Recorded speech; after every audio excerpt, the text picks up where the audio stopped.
Bonsoir à tous et à toutes, aujourd'hui dans Procrast, l'actualité d'hier, avec pour commencer une terrible affaire de vol d'eau du puits dans un petit village en crise de Manonville-sur-Plage-sur-Creuse. Les principaux suspects seraient des oies fichiers S.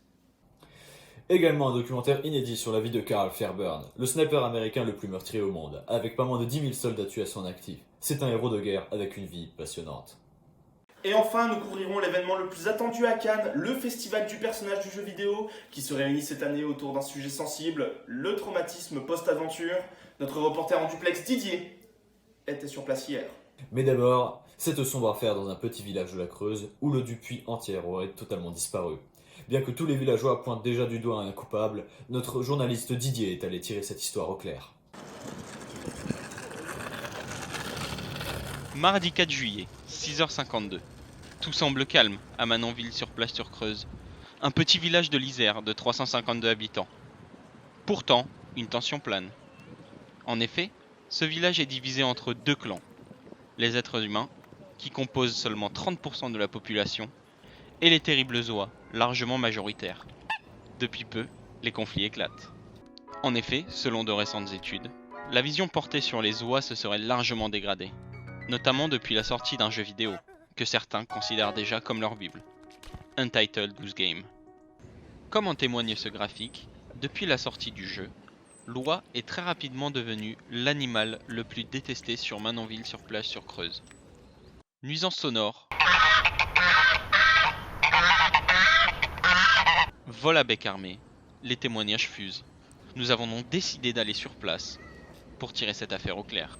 La présence des oies vous dérange-t-elle dans le village et pensez-vous qu'elle représente un danger pour vous et votre famille? Alors j'aurais tendance à dire que bien au contraire, c'est pour moi l'inverse, c'est-à-dire que ça représente tout ce qu'on peut avoir comme lien, l'affect qu'on peut générer avec un animal, la douceur, la tendresse, et je trouve que c'est pas du tout un danger, absolument pas. C'est vrai qu'elles n'ont pas l'air très dangereuses et elles ont l'air plutôt sympas. À la main, vous pouvez presque les caresser quoi. Oui. C'est extraordinaire. Et bah voilà, on lui a fait peur. Non, c'est mon sandwich qui est pas très bon peut-être. Ah peut-être. Nous avons décidé d'interviewer le maire du village afin qu'il nous donne sa vision sur la crise actuelle. Bon écoute, en vrai, je vais être honnête avec vous, les oies c'est un problème. J'ai beaucoup de villageois qui sont pleins, c'est n'importe quoi, on n'en peut plus, ça vole l'eau, je vous dis la délinquance c'est à cause d'eux, je suis sûr et certain, les chiffres ne mentent pas. Moi je les ai à l'œil, je sais ce qu'ils font. À ce qui paraît, vous avez engagé des personnes pour surveiller chaque oie. Exactement, ouais, à peu près 10 personnes pour chaque oie, normalement. Mais monsieur, il y a plus d'oies que d'humains dans ce village. Enfin ouais, bref, ouais, c'est compris, ok, bon, moi je vous le dis, on les a à l'œil, on les connaît, je peux vous le dire. Je pense à eux tous les jours, matin et soir, je rêve, ouais, je pense, ouais. Faites attention dans vos villages, vraiment. Merci monsieur, merci. Miss Goose, un mot sur votre situation actuelle? Que pensez-vous des insultes à votre rencontre? Est-ce que c'est vous qui avez vraiment volé l'eau du village?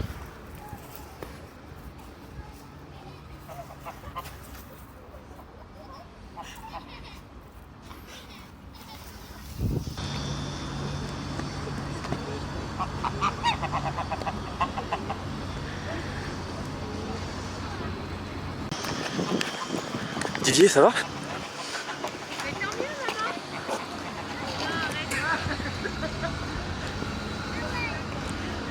En 15 ans de carrière, j'ai jamais entendu quelque chose d'aussi horrible.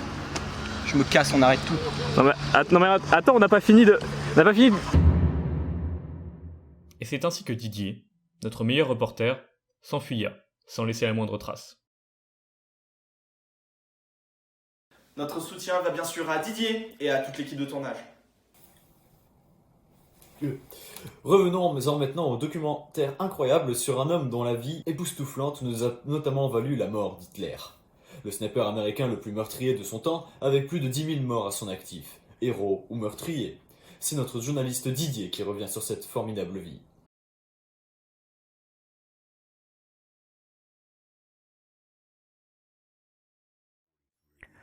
La guerre est un événement que bien des pays ont connu au cours de leur histoire.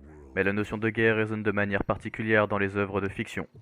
Entre réalisme historique et exagération pour but de divertir le public, l'image de la guerre est bien différente de ce que les membres de l'armée ont connu à leur époque.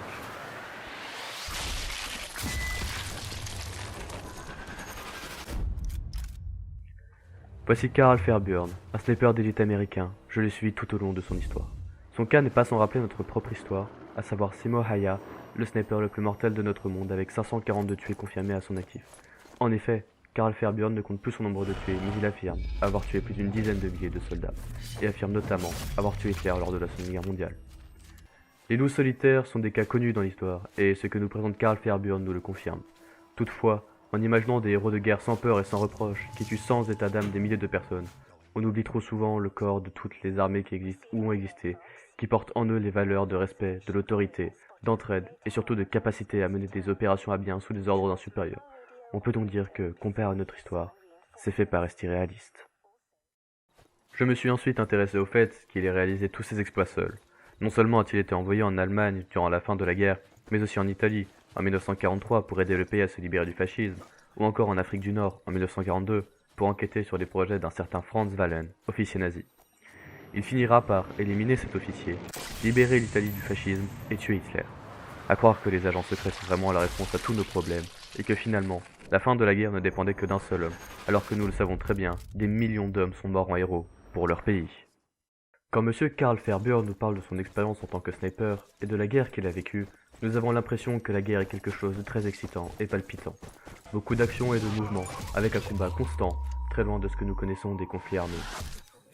En effet, la Première Guerre mondiale est celle qui nous vient à l'esprit, avec des positionnements militaires tels que la guerre de position ou encore la guerre de tranchées. Au contraire, la guerre qu'a vécue Carl Fairburn dans son monde nous donne l'impression d'un mouvement constant. L'action se déroule en permanence, mais en reprenant l'exemple de la guerre de tranchées, en effet, même en première ligne, un bataillon typique n'engage le combat qu'une poignée de fois dans l'année, que ce soit de manière offensive ou encore défensive. Le reste du temps était passé à attendre soit des informations venant de l'arrière, soit un mouvement du côté des ennemis.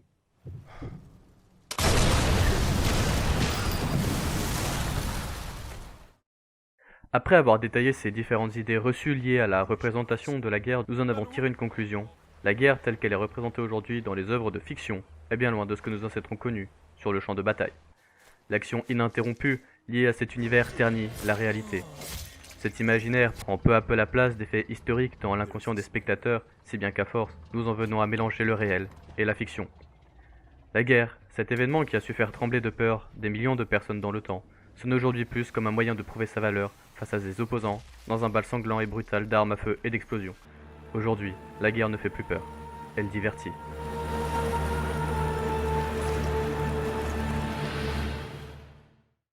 Un documentaire vraiment bouleversant.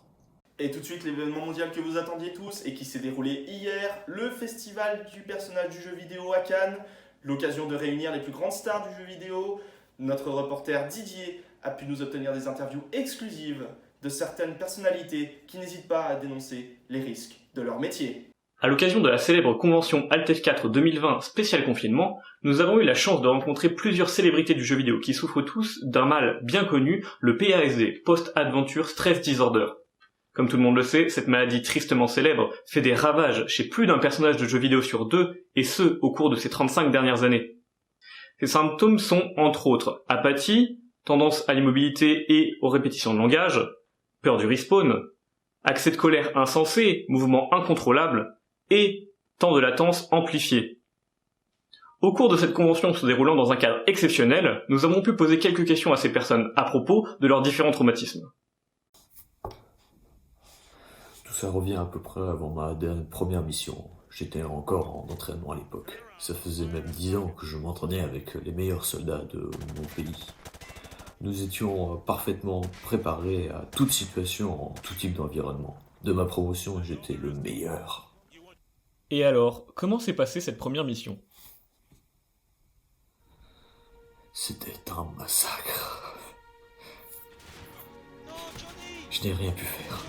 Tous mes soldats sont fait tuer les uns après les autres, des dizaines de fois. Je suis personnellement fait éliminer 35 fois. Et malgré tout ça, le commandement a refusé toutes mes demandes de soutien. Parce que selon eux, je n'ai pas fait assez d'élimination. Vous savez ce que c'est, souffrir comme ça, ne pouvoir absolument rien faire, se fait détruire en boucle. Et j'ai même vu tous mes coéquipiers se faire humilier devant mes yeux. Vous savez, au début, la Ligue était très accueillante. Puis j'étais en exil, ils me proposaient du travail. Cela faisait un bon compromis, mais cela reste un travail extrêmement usant, vous vous en doutez bien. Avez-vous un exemple? J'aimerais, si possible, ne pas entrer trop dans les détails, mais disons que... Simplement, j'ai certains collègues qui sont très... pesants. Est-ce que ça vient de vos collègues de travail? Non, pas réellement, c'est avant tout un travail de tous les jours. Même si, je dois dire que... En ce moment, je ne suis pas appelé, vu que le nouveau est arrivé. Vous savez, je peux me balader tranquillement. Je reprends même goût à la vie, mais... Non. Vous avez dit que vous arrêtiez. Non! Monsieur Yezio? Monsieur Yezio? Vous êtes où? Bon, écoutez-moi, c'était simple. J'avais comme mission d'escorter le président des États-Unis, qui se trouve en effet être mon meilleur ami. À l'occasion d'une importante déclaration qui devait faire changer le contexte d'instabilité, le fait est que nous nous sommes fait prendre en embuscade. Ils ont finalement transformé le président des États-Unis d'Amérique en zombie. Et vous avez donc entrepris de... Oh, vous m'écoutez là? Ah, pardon. Ouais, ok, ouais, bon, reprenons. Donc, vous avez entrepris de trouver un remède pour votre meilleur ami, c'est ça? Quoi? Ah non, pas du tout. Je lui ai éclaté la gueule. Comme tous les autres zombies, quoi. C'est juste que nous nous sommes fait accuser, ma partenaire et moi, de l'avoir tué. Évidemment, l'opinion publique était un peu hostile vis-à-vis de nous après tout cela. Mais comment s'est passée votre vie après ces événements marquants? C'est vrai que c'est une question légitime, quoi. Comment? Mais comment elle s'est... Eh bien, je me suis battu contre un tas d'atrocités que vous auriez du mal à imaginer. Une mouche, homme, zombie géante, qui mute en un T-Rex fait de chair et d'os. Pour n'en citer qu'un, bien sûr. Mais je me suis aussi bien fait éclater la gueule. Faut pas se le cacher. Des fois, je me demande bien comment j'ai fait pour résister à tout ça.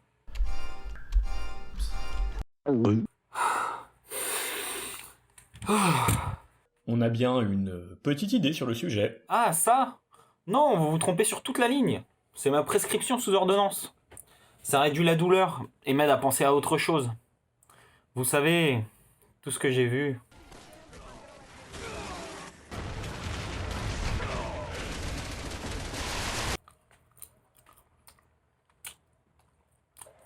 Vous devriez en manger. Defeat. C'était... horrible. Monsieur Yezio, qu'est-ce qui s'est passé? Ils m'ont invoqué. Encore. J'ai vu mes amis mourir. Mais encore et encore. Qu'est-ce que vous voulez qu'on fasse? Je suis qu'un samouraï, moi, des demi-dieux, des démons, ou des dragons. Ils continuaient à aller se battre, un par un. Je comprends pas. J'ai même vu quelqu'un suicider de désespoir. Je comprends pas, je peux plus rien faire, je crois. Oh, monsieur Doomguy, vous êtes là. Donc, qu'est-ce que vous pensez du post-adventure Stress Disorder? Mais qu'est-ce que vous me racontez? Mais j'en ai rien à foutre, moi, de votre maladie mentale. Je suis pas venu pour ça. Moi, je pensais que c'était autre chose. Putain, vous me saoulez, là, je me casse, là, c'est bon, moi. Vous savez, être démon, c'est avant tout un métier de père en fils. Moi, j'étais très content quand j'ai eu mon premier stage à 14 ans. Je travaillais avec papa, main dans la main, c'était magnifique. Non, c'est vrai que voir tous ses amis se faire décapiter comme ça en l'espace de 5 minutes, c'est dur, oui, c'est dur. Mais ça va mieux, ça va mieux. J'ai pris sur moi, j'ai beaucoup travaillé, ça va beaucoup mieux, vous savez. Est-ce que vous pouvez nous décrire votre expérience exacte? Non, ce que cet homme a fait à mes amis, c'est...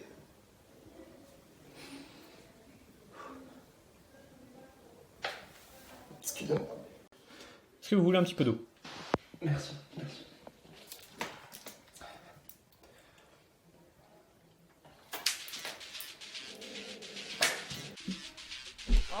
pas mon cellulaire, et quel con je fais là. Putain, Allô, ouais, je t'entends bien. Bah vous voyez, j'aurais jamais cru que... Vous l'aurez compris, la maladie d'aventure post-traumatique est plus que commune au sein de la communauté des jeux vidéo, et tous gèrent ce mal comme ils le peuvent, vraisemblablement. Espérons qu'un jour, les experts de la santé sauront trouver un traitement durable pour combattre ce fléau qui atteint de plus en plus nos héros. Un traumatisme qu'ils ne sont pas prêts d'oublier de sitôt. C'est maintenant la fin de ce journal, merci de nous avoir suivis tout au long de notre émission. Dans un instant, la météo d'hier, suivi de notre nouvel épisode de Dessous des cartes présenté par Jean-Christophe Victor. Bonne fin de soirée à tous. Pa-la-pa-pa-pa-pa-pa.